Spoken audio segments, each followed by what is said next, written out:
चला तर मंडळी, महाराष्ट्रीयन पंगतमध्ये आज आपण चटपटीत अशी दही भेंडी तयार करत आहोत। आता दही भेंडी तर तुम्ही भरपूर पद्धतीने बनवली असेल किंवा खाल्ली सुद्धा असेल, पण आज आपण अगदी सोप्या पद्धतीने छान अशी अगदी चवीला अप्रतिम लागणारी चटपटीत अशी दही भेंडी तयार करत आहोत। आणि ही भेंडी अजिबात चिकट होणार नाही, त्यामुळे हा व्हिडिओ शेवटपर्यंत नक्की बघा। व्हिडिओ थोडा जरी आवडला असेल तर पटकन चॅनलला सबस्क्राईब करा। चला तर वेळ न घालवता रेसिपीला सुरुवात करूया। आता सगळ्यात आधी मी इथे छान अशा भेंड्या स्वच्छ धुवून घेतल्या आणि त्यानंतर याला कोरड्या सुद्धा करून घेतल्या, किंवा जर तुम्ही वेळेवर धुवत असाल तर तुम्ही याला पुसून सुद्धा घेऊ शकता। आता सगळ्यात आधी आपण इथे छान अशी भेंडी कट करून घेऊयात। आता भेंडी कट करण्याची पद्धत सुद्धा सगळ्यांची वेगवेगळी असते बरं का, पण आज आपण अगदी सोप्या पद्धतीने ही भेंडी कट करून घेणार आहोत। तर अशा पद्धतीने अगदी गोलाकार आकाराची ही भेंडी आपल्याला कट करून घ्यायची आहे, जसे की आपण नेहमीप्रमाणे कट करत असतो। आता याच पद्धतीने मी इथे सगळी भेंडी बघा छान अशी कट केलेली आहे।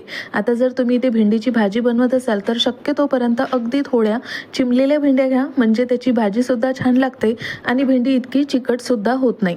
तर चला आता लवकरच फोडणीला देखील सुरुवात करूया।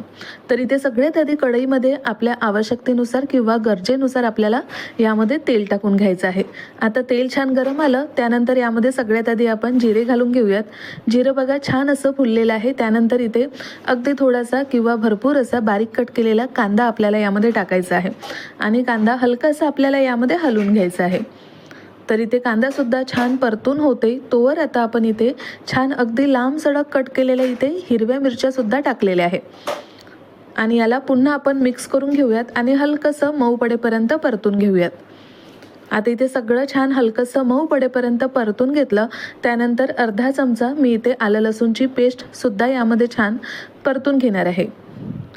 तर बघू शकता यासोबतच यामध्ये आपल्याला अगदी थोडाफार कढीपत्ता सुद्धा यामध्ये टाकायचा आहे आणि हे सगळं छान आपल्याला पुन्हा असं मिक्स करायचं आहे।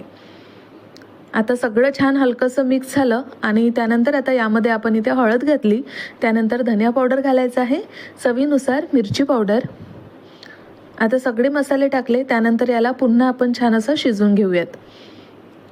आता सगळे मसाले छान शिजल्यानंतर आता जी आपण कट केलेली भेंडी होती ती सुद्धा यामध्ये आपल्याला टाकून घ्यायची आहे आणि गॅस आता अगदी कमी करायचा आहे आणि कमी गॅसवर ही भेंडी आपल्याला छान अशी या मसाल्यांमध्ये पूर्णपणे मिक्स करून घ्यायची आहे। तर इथे भेंडीसुद्धा मसाल्यांमध्ये छान अशी एकजीव झाल्यानंतर कमी गॅसवर अगदी 1-2 मिनिटांकरिता ही भेंडी आपल्याला अशा पद्धतीने छान परतून घ्यायची आहे। आता जसजशी इथे भेंडी शिजायला लागेल तसतसं या भेंडीमधलं पाणी बाहेर निघेल, म्हणजेच याचा जो काही चिकटपणा आहे तो अगदी असा बाहेर निघेल। आता इथे भेंडीसुद्धा मी इथे 1-2 मिनिट छान परतून घेतली। त्यानंतर आता यामध्ये मी इथे अर्धा ते पाऊण वाटी इतकं दही टाकलेलं आहे।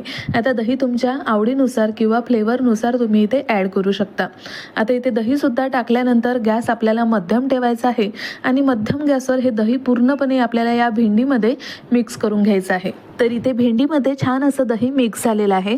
आता ही जसजशी भाजी पुन्हा शिजायला लागेल तसतसा याचा चिकटपणा भरपूर प्रमाणामध्ये वाढेल। आता तुम्ही इथे बघू शकता दही टाकल्यानंतर अधिकच जास्त याला चिकटपणा आलेला आहे।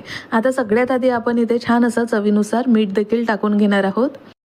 तर इथे चवीनुसार मीठसुद्धा टाकलं। आता आपण भाजी पुन्हा अशी छान मिक्स करून घेणार आहोत आणि ते गॅस आता आपल्याला मोठा ठेवायचा आहे आणि मोठ्या गॅसवर यावर अजिबात प्लेट वगैरे न झाकता ही भाजी आपल्याला छान अशी शिजवून घ्यायची आहे आणि मध्यंतरी याला अशा पद्धतीने हलवत राहायची आहे। मोठ्या गॅसवर शिजवल्यामुळे किंवा यावर झाकण न झाकता शिजवल्यामुळे भाजीचा चिकटपणा पूर्णपणे निघून जातो आणि भाजीसुद्धा अगदी अशी मोकळी सुटसुटीत बनवून तयार होते, अजिबात चिकट होत नाही आणि खायला देखील तेवढीच छान लागते। तर इथे बघू शकता जसजशी ते आता भाजी शिजायला लागलेली आहे तसतसा याचा चिकटपणा सुद्धा पूर्णपणे निघून गेलेला आहे। तर इथे दही टाकल्यानंतर छान 4 ते 5 मिनिट ही भाजी मी इथे मध्यम ते मोठ्या गॅसवर शिजवून घेतलेली आहे आणि इथे बघू शकता भाजीचा पूर्णपणे चिकटपणा निघालेला आहे आणि भाजीसुद्धा इथे शिजून तयार झालेली आहे।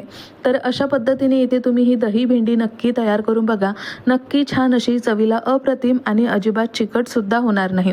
तर या पद्धतीने तयार केलेली भाजी तुम्ही ही चपातीबरोबर, भाकरीबरोबर किंवा नवरोबाच्या टिफिनमध्ये सुद्धा नक्कीच तुम्ही देऊ शकता। तर अशा पद्धतीने अगदी ही चटपटीत आणि चवीला अप्रतिम लागणारी मस्त ही दही भेंडी बनून तयार झालेली आहे। तर तुम्हाला ही दही भेंडीची रेसिपी कशी वाटली ती मला नक्की कमेंट करून सांगा। आवडल्यास लाईक करा, शेअर करा आणि महत्त्वाचं म्हणजे महाराष्ट्रीयन पंगतला सबस्क्राईब करायला विसरू नका। भेटूया पुन्हा अशाच एका छान नवीन रेसिपीसोबत। तोपर्यंत धन्यवाद।